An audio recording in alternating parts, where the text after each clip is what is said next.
अवधूत चिंतन श्री गुरुदेव दत्त श्री स्वामी समर्थ। मी नीलम आपल्या स्वामी चॅनल मध्ये तुमचं मनापासून स्वागत करते। स्वामी महाराज तुमच्या मनातल्या सगळ्या चांगल्या इच्छा पूर्ण करू देत हीच आपल्या स्वामींचरणी प्रार्थना करते आणि व्हिडिओला सुरुवात करते। तर आपले स्वामी परम दयाळू आहेत। स्वामी माऊली आपल्या पाठीशी उभी आहे म्हणून आपण रोजच्या संकटांना रोजच्या अडी अडचणींना सामोरे जातोय। स्वामींचं नाव घेतलं की अंगात एक प्रकारचं बळ येतं, सामर्थ्य येतं की स्वामी आहेत ना, बस मी पुढे जातो, स्वामी माझ्या पाठीशी आहेत ना, मी याच्यातून सुद्धा बाहेर पडेल। रोजच्या दैनंदिन जीवनात आपल्याला प्रत्येक वेळी प्रत्येक क्षणाला आपल्याला आठवतं अरे काय झालं वाईट, आणि त्याच्यातून आपण सही सलामत बाहेर पडतो। असं वाटतं की अरे नशीब स्वामी तुम्ही होतात म्हणून मी आज बाहेर पडलो। स्वामींचं नाव दिवसभरात आपल्या स्वामी भक्तांच्या स्वामी सेवेकरींच्या तोंडात किती वेळा येत असेल। स्वामींचा तारक मंत्र प्रत्येकाच्या तोंडात दिवसभर येत असेल आणि स्वामींचा तारक मंत्रातल्या प्रत्येक वाक्याची अनुभूती प्रचिती प्रत्येकाला येत असेल। खरंच कळतं की भिऊ नकोस मी तुझ्या पाठीशी आहे, ह्या वाक्याची प्रचिती स्वामी कायम देत असतात। स्वामी आपल्या पाठीशी उभे आहेत म्हणून आपल्या जीवनाचं खरंच म्हणजे जे काही काट्याकुटक्यांनी जे काही भरलेलं जीवन असेल, जे काही वाईट क्षण असेल ते निघून जातात। मी म्हणत नाही की प्रयत्न करू नका, प्रयत्न अवश्य करा, प्रयत्नाला कशाचीही तोड नाही, प्रयत्न करायचे, परंतु स्वामींची भक्ती केल्यामुळे आपल्या प्रयत्नांना यश मिळतं। बघा नशिबावर आहे, नशिबावर आहे, नशीब असेल तर देईल, नशीब असेल तर देईल, पण नशीब बदलवण्याचं सुद्धा सामर्थ्य आपल्या स्वामींच्यात आहे। जर तुमच्यासाठी ती गोष्ट योग्य असेल, चांगली असेल तर स्वामी महाराज काही करून तुम्हाला ती गोष्ट नक्की आणून देतील। फक्त स्वामींवरती 100% विश्वास ठेवा आणि स्वामी सेवेला बसा। असाच जर अनुभव तुमच्याकडे सुद्धा असेल, स्वामींची प्रचिती आली असेल तर ती तुम्ही मला अवश्य पाठवा, अवश्य तुमचा अनुभव शेअर करा। आपण तो 4 लोकांपर्यंत पोहोचवू। ज्यांना वाटते की स्वामी काय आहेत त्यांच्यासाठी ही अतिशय मोठी आपल्याकडून एक प्रकारची चपराक असेल की स्वामी काय आहेत ते बघा, आमचे स्वामी आमच्यासाठी काय आहेत, स्वामींनी काय आम्हाला दिलं नाहीये। स्वामी माऊली परम दयाळू आहे, आमच्याकडून फक्त त्यांना सेवा पाहिजे, फक्त स्वामींचं नाव घेतलं तरी स्वामी कायम पाठीशी उभे असतात।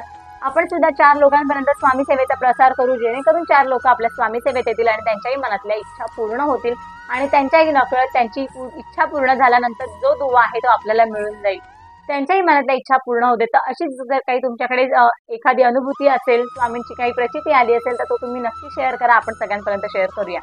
तर आता येत्या आपल्या 10 एप्रिलला स्वामी महाराजांचा प्रकट दिन आहे। प्रत्येक स्वामी सेवेकरी स्वामी भक्त या दिवसाची आतुरतेने वाट पाहत असतो। जसं आपण दिवाळी साजरी करतो त्याच प्रकारे आपण स्वामींचा प्रकट दिन सुद्धा प्रत्येक जण घरी आपापल्या परीने आपापल्या वतीने जी काही सेवा करता येईल थोडकी मोडकी त्याने आपण ते करत असतो आणि प्रत्येकाने केलं पाहिजे।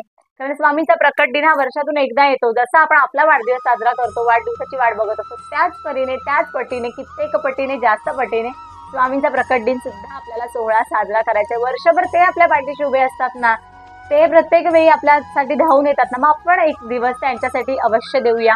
जेवढी काही सेवा करता येईल ती अवश्य करूया की जेणेकरून आपलं आयुष्य सुखाचं जाईल। तर स्वामी चरित्र सारामृताचे आपल्याला 21 पारायण करायचं होतं। आज गुरुवार होता, आजपासून आपल्याला 10 एप्रिल पर्यंत पारायण करायचं होतं। ज्यांनी केलं असेल तर अतिशय उत्तम, त्यांच्या मनातल्या सगळ्या इच्छा पूर्ण करू देत स्वामी, हेच मी त्यांच्याकडे स्वामींकडे मागेन। परंतु ज्यांना जमलं नसेल, सुतकाल असेल, काही पाळीची अडचण असेल तर त्यांनी 11 दिवसांची सुद्धा सेवा तुम्ही करू शकता। मग ती 31 मार्च पासून तुम्हाला त्या सेवेला प्रारंभ करायचा। 31 मार्च ते 10 एप्रिल 11 दिवसाची सेवा तुमची बरोबर पूर्ण होते। तर त्याच्यासाठी आधी तुमच्याकडे स्वामी चरित्र सारामृताची पोथी असली पाहिजे। ज्यांच्याकडे जर नसेल तर अजूनही वेळ आहे, या 10 दिवसात तुम्ही स्वामी चरित्र सारामृताची पोथी तुमच्या जवळच्या दिंडोरी स्वामी समर्थ केंद्रामधून घेऊन या। जर नसेल केंद्र तर मी तुम्हाला डिस्क्रिप्शन मध्ये एका दादांचा नंबर देते, तर त्या दादांकडे तुम्ही सुद्धा मागू शकता। फक्त ते पोस्टाने पाठवतात, त्याच्यामुळे पोस्टाचे चार्जेस वेगळे द्यावे लागतात। बाकी जर तिथे तुम्हाला अवॉइड करायचं असेल तर सरळ जवळच्या दिंडोरी सेवा केंद्रामधून पोथी घेऊन या। जर तुम्हाला 11 दिवसांची सुद्धा सेवा नाही जमली तर किमान प्रकट दिनाच्या दिवशी तरी स्वामी चरित्र सारामृताचं एक तरी पारायण तुम्ही अवश्य करा। त्याच्यासाठी तुम्ही आधी पोथी घरी घेऊन या। फोटो नसेल, मूर्ती नसेल तर तीही तुमच्या घरी अवश्य आणा। तर असाच स्वामी आपल्या कायम पाठीशी उभे असतात, त्यांची प्रचिती प्रत्येक वेळी स्वामी आपल्याला दाखवत असतात। स्वामींच्या अतर्क्य स्वामी लीला ह्या प्रत्येकाला माहिती आहे। अशीच एक स्वामी लीला एका ताई आणि दादांना अनुभवायला आली। तर ते दादा सांगतात की आम्ही स्वामींचं पहिल्यापासून करतो, स्वामी आमच्या घरात आहेत, त्यांचं वास्तव्य घरात आहे, आम्हाला प्रत्येक वेळेला जाणवत असतं। तर स्वामी प्रत्येक वेळी आम्हाला त्या संकटातून बाहेर काढतात, चांगल्या क्षणात सुद्धा ते आमच्या बरोबर असतात, याची आम्हाला प्रचिती येत असते। पण त्यांच्या अतर्क्य स्वामी लीला या प्रत्येकाला अनुभवता येतात, तशाच आम्हालाही अनुभवायला आले। तर ते म्हणतात की आम्ही रोज आता स्वामींची मी पूजा अर्चा करतो। ते रिटायर काका होते, दादा रिटायर होते, काका रिटायर होते, तर ते म्हणाले की मी त्या दिवशी रोजच्या प्रमाणे स्वामींची पूजा करायला घेतली. भाद्रपद महिना चालू होता. सकाळी 8 वाजता मी स्वामींची पूजा करत होतो आणि म्हणाले की माझी बायको आहे, तर तिला नेहमी घरातून बाहेर पडताना एक सवय आहे स्वामींच्या पाया पडायचं आणि स्वामींना म्हणायचं की स्वामी तुम्ही सुद्धा माझ्यासोबत चला. तर ते म्हणाले की मी पूजा करत होतो, फोटोला गंध लावत होतो, हार घालायला घेतला, त्यावेळेस बायको बाहेर चालली होती. कारण मला भाद्रपद महिना होता आणि त्या दिवशी अविधवा नवमी होती, तर तिला तिच्या माहेरी जायचं होतं तिच्या वहिनीला मदत करायला. तर त्या दिवशी ती निघता निघता म्हणाली की स्वामी चला मी निघते, तुम्ही सुद्धा माझ्यासोबत चला. तर ते म्हणाले की मी असंच एक मस्करीत म्हणालो की अरे मी तर पूजा करतोय स्वामींची, तर ते कसे तुझ्यासोबत येतील, स्वामी तर इथे आहेत. तर म्हणाले की माझ्या बायकोला राग आला आणि ती म्हणाली की हा स्वामी नेहमी माझ्यासोबत असतात, ते आता सुद्धा माझ्यासोबतच माझ्या माहेरी येणार आहेत, तुम्ही बघा फक्त. आणि म्हणाले की ती निघाली. तर तिथून ती म्हणाली पुण्याला माहेर आहे तिथं, ते पुण्याला गेली. तर ती म्हणाली की मी वाटेत रोज म्हणजे त्यांना अक्षरशः वेळ होतं स्वामींच्या नामाचं, स्वामींचा गजर तोंडात अखंड असायचा. स्वामींचं नाव घेत श्री स्वामी समर्थ श्री स्वामी समर्थ करत करत म्हणाले मी घरी पोहोचले. घरी सगळं जेवण करायला घेतलं. अविधवा नवमी होती त्याच्यामुळे म्हणाले की जेवणाचं करायचं होतं. आई थोडी म्हातारी होती त्यांची आणि म्हणाले वहिनीला मदत म्हणून ती गेली होती घरी. तर जेवणाचं सगळं काम चालू होतं, सगळं जेवण तयार झालं. जेवण करताना प्रत्येक पदार्थ करताना स्वामींचं नाव कायम चालूच होतं, मुखात श्री स्वामी समर्थ हे चालूच होतं. आणि म्हणाले की सगळं जेवण झालं, वहिनीला सगळी मदत केली. त्याच्यानंतर जेवण सगळं हळूहळू झालं. शेवटची वेळ होती ती म्हणजे भजी काढायची. भजी काढण्यासाठी म्हणाले की मी तेलाचं माझ्या मिसेसने तेलाचं कढई भरली, म्हणजे तेलाची अर्धी कढई भरली आणि गॅसवरती ठेवली. तेल गरम करायला ठेवलं. तेल चांगलं कडकडीत गरम झालं होतं. त्याच्यानंतर त्यांचा छोटा भाचा स्वयंपाकघरात आला आणि त्याने कढई बघितली. तर तो मागेच लागला त्याच्या की आत्या मला आता पापड तळून दे, कारण तेल ठेवलं तर त्याला वाटतं की मला पापड मिळणार आहे. तर त्याने पापड आणून दिले डब्यातले आणि आत्याच्या मागे लागला की मला पापड तळून दे, मला आत्ताच खायचंय. तर त्या म्हणाल्या की मी भजी करते की नाही, माझी भजी करून झाली की मी तुला पापड देईन.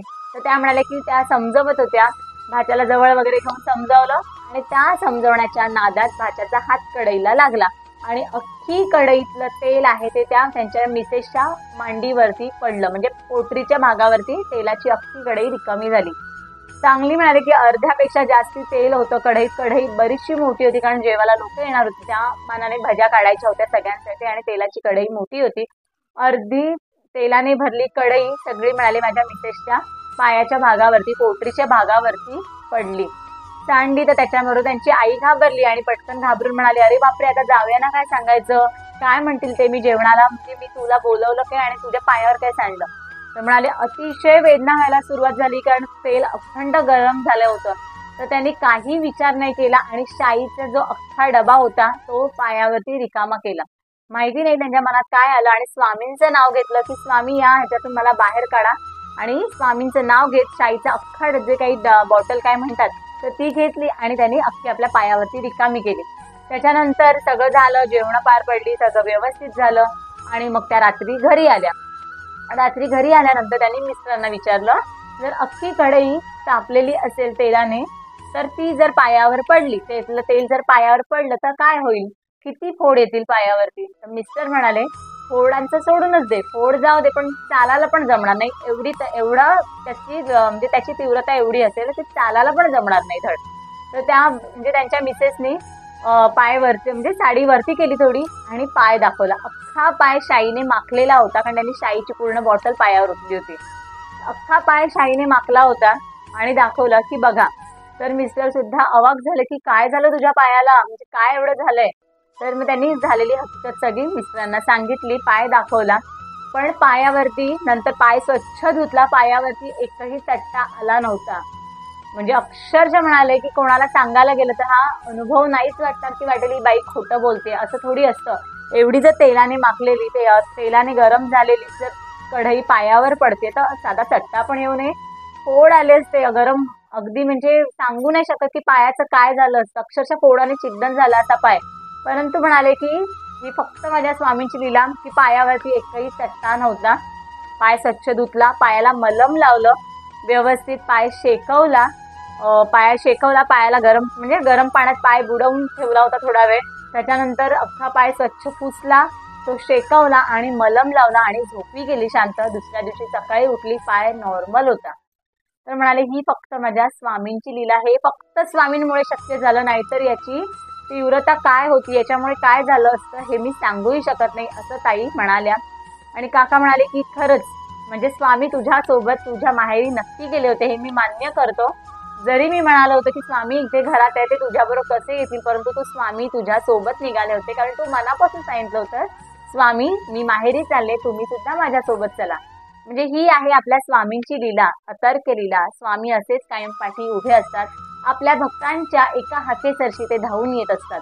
म्हणून घरातून निघताना आपल्या हातात मनगटात जरी घड्याळ कितीही किमतीचं असलं तरी वेळ मात्र आपला नसतो.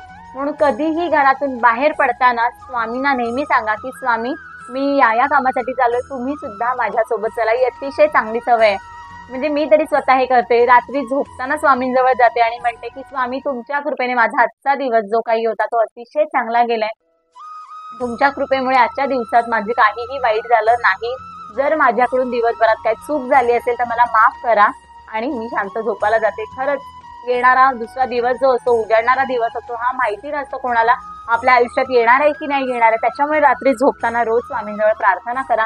सकाळी बाहेर पडताना बाहेर पडताना स्वामींना प्रार्थना करा की माझ्यासोबत चला. कारण जे काही आहे ते करता कराविता फक्त आपले स्वामी महाराज आहेत. तर त्यामुळे स्वामींची सेवा करा, सगळं आपल्या हातात नक्की येईल, फक्त कष्ट करा. तर व्हिडिओ इथेच थांबवते. व्हिडिओ जर आवडला असेल तर व्हिडिओला लाईक करा, शेअर करा, कमेंट करा. चॅनलवर जर नवीन असाल तर चॅनलला सबस्क्राईब करा. पुन्हा भेटूया अशाच एका छानशा स्वामी सेवेमार्फत किंवा छानशा स्वामी अनुभवामार्फत. तोपर्यंत इथेच थांबते. धन्यवाद. श्री स्वामी समर्थ.